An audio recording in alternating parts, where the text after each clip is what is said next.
আসসালামু আলাইকুম। ওয়ালাইকুম আসসালাম। কেমন আছো? আলহামদুলিল্লাহ ভালো আছি। তুমি কোন মাদ্রাসায় পড়ো? দারুল রহমান মাদ্রাসায়। আচ্ছা, তুমি একটা আমার হাদিস শোনাও তো। 1 নম্বর হাদিস শরীফ, আকলিস দিনাকা ইয়াকফিকাল আমালুল কলিল।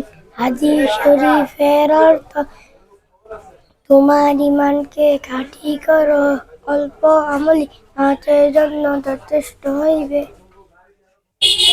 মাশাআল্লাহ মাশাআল্লাহ, অত্যন্ত চমৎকার করে খুব সুন্দর ভাবে হাদিসটা বলছে। আচ্ছা, আরেকটা হাদিস নাকি আছে তোমাদের, ওই যে খয়রুকুম মান এটা কয় নম্বর হাদিস? 2 নম্বর। আর 2 নম্বর হাদিসটা কবে?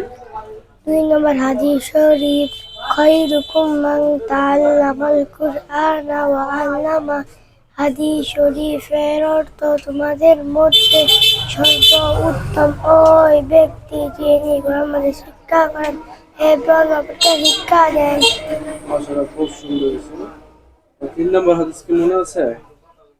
হ্যাঁ, 3 নম্বর হাদিসটা কত? শুধু খালি হাদিস আরবি ব্যবহারটা কত? 3 নম্বর হাদিস শরীফ, তলাবুল ইলমি ফারিজাতুন আলা কুল্লি মুসলিম। হাদিস শরীফের অর্থ, দিনের ইলম তলব করা। মাশাআল্লাহ মাশাআল্লাহ, যাই হোক, খুব সুন্দরভাবে 3টা হাদিস বলেছো।